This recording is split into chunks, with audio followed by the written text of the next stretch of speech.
In this video, discuss on the topic of electric power and Joule's law of heating effect. तो आपका first जो topic है joules law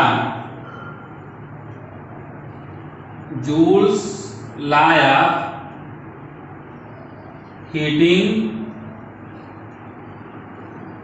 effect.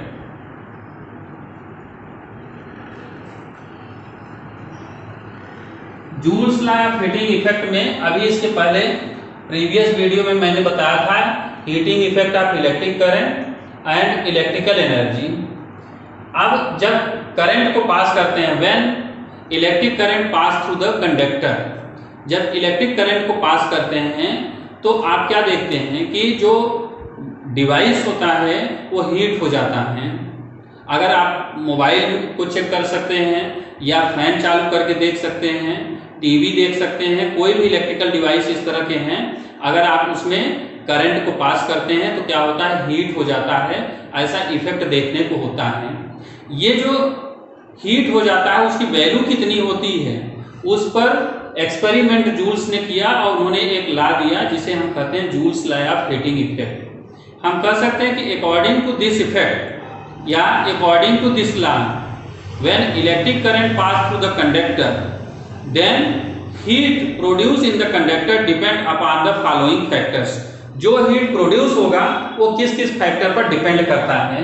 Number 1 depend करता है amount of current, amount of current. देखिए जो heat develop होगा, heat produce होगा, H is directly proportional to I square, first equation. यानी द प्रोडक्शन ऑफ हीट, या कह सकते हैं कि जो amount of heat is directly proportional to square of amount of current flow through the conductor. जितना आप करंट पास करेंगे कंडक्टर में उसके स्क्वायर के डायरेक्टली प्रोपोर्शनल होता है। सेकेंड नंबर डिपेंड करता है resistance of the conductor, resistance of the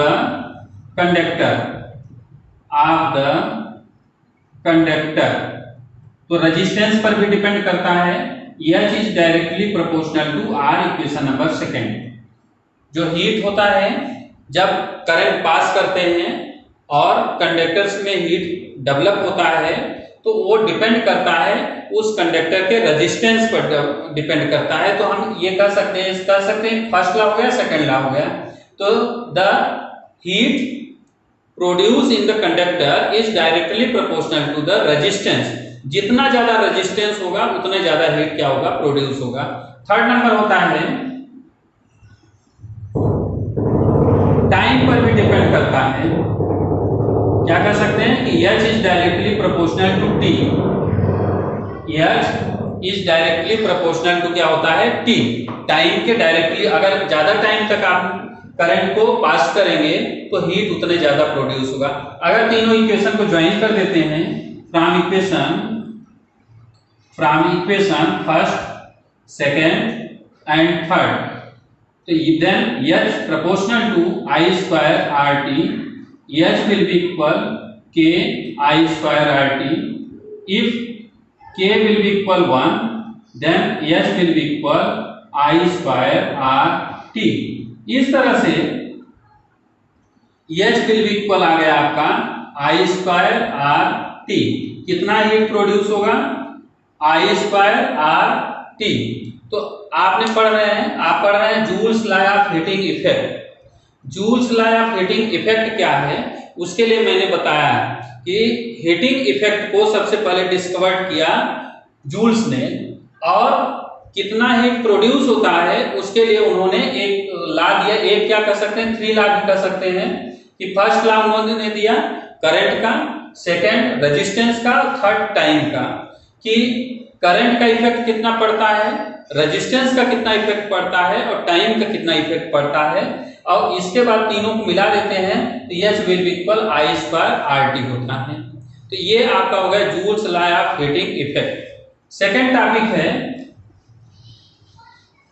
second number है इलेक्ट्रिक पावर। तो देखिए जब करंट पास करते हैं तो जो अगर आप सिंपल पावर की बात करते हैं तो आप पढ़े होंगे कि the capacity of doing work is known as the power, या ये भी कर सकते हैं कि the rate of doing work is known as the power. Capacity की बात करते हैं तो आप एनर्जी से जोड़ देते हैं, इसलिए उसको करेक्ट करके आप बोल सकते हो कि the rate of work done is known as the power. Work करने का रेट क्या है, उसी को पावर कहेंगे। जैसे आप पढ़ाई कर रहे हो, इतने बच्चे पढ़ते हो, अब उसी में से एक ही टीचर पढ़ा रहा है सबको, किसी का बहुत अच्छा परसेंट आता है, किसी का कम हो जाता है, वो डिपेंड करता है आपके वर्क पर, आपकी पावर पर डिपेंड करता है। कोई बच्चे ज्यादा देर तक बैठ सकता है, कोई स्टूडेंट, और कोई स्टूडेंट क्या है 1 घंटे आधे घंटे में उठ जाते हैं। ऐसे भी नाम हमको मालूम है, क्योंकि आपसे हम परिचित हैं बहुत अच्छे से कि कौन ज्यादा समय तक पढ़ सकता है और कौन कम समय। लेकिन इसी तरह से हम कह सकते हैं कि सबकी एफिशिएंसी अलग अलग है, सबका पावर अलग अलग है, लेकिन अगर उसका मेजरमेंट करना हो तो हम यही कर सकते हैं कि the rate of doing work, तो उसी को क्या कहेंगे, पावर। तो यहाँ पर रेट जो है वो किसका है, इलेक्ट्रिकल एनर्जी का है, क्योंकि हम इलेक्ट्रिकल सर्किट पढ़ रहे हैं, करंट इलेक्ट्रिसिटी की बात कर रहे हैं, मैकेनिकल वर्क की बात नहीं कर रहे हैं। तो जब करंट इलेक्ट्रिसिटी की बात कर रहे हैं तो हम करंट से रिलेटेड डिफाइन करेंगे इसको, पावर को, इलेक्ट्रिकल पावर को। तो हम कह सकते हैं कि the electrical energy consumed in electrical circuit per unit time is known as the power, electrical power. तो ये हो गया इलेक्ट्रिक पावर, इलेक्ट्रिक पावर। तो electric power P will be equal हो गया W/T, या इसी को कर सकते हैं H/T, या आप और आगे बढ़ सकते हैं तो E/T कर सकते हैं। तो P विल बी इक्वल, अभी H का फार्मूला आपने लिखा था I² RT upon T, T cancel, तो P विल बी इक्वल हो जाएगा I² R।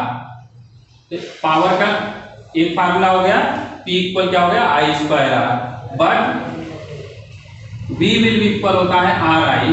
तो यहां से अगर चेंज करते हैं तो P इक्वल I और ब्रैकेट में IR हो जाएगा। तो इस तरह से आपका फार्मूला बन गया P will be equal I into V, या तो लिख सकते हैं P equal V into I। ठीक, पावर की यूनिट आप देखते हैं तो पावर अब W और टाइम है जूल पर सेकेंड, या तो फिर इसकी यूनिट क्या कर सकते हैं, वाट। ठीक है, तो SI यूनिट क्या हो जाएगी, जूल पर सेकेंड, या तो फिर उसको क्या कहेंगे, वाट कहेंगे।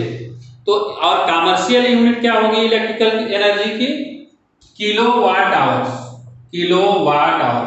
जिसको हम कहेंगे 1 यूनिट का मेजरमेंट जब करेंगे तो उसको कमर्शियल यूनिट कहेंगे, किलोवाट आवर्स। तो इस तरह से हमने 2 टॉपिक आपको बताया, एक तो इलेक्ट्रिक पावर और सेकंड नंबर है joules law of heating effect. तो हीट कितना प्रोडक्शन हीट का होता है जब करंट पास करते हैं, तो उसका फार्मूला आया था H इक्वल I² RT, और सेकंड नंबर था इलेक्ट्रिक पावर। दोनों टॉपिक को ठीक से पढ़ना है, और उसके बाद नेक्स्ट वीडियो में पढ़ाएंगे इंटरनल रेजिस्टेंस ऑफ सेल में इंटरनल रेजिस्टेंस क्या होता है, किस तरह फाइंड करते हैं, उसको बताएंगे नेक्स्ट वीडियो में। Thank you.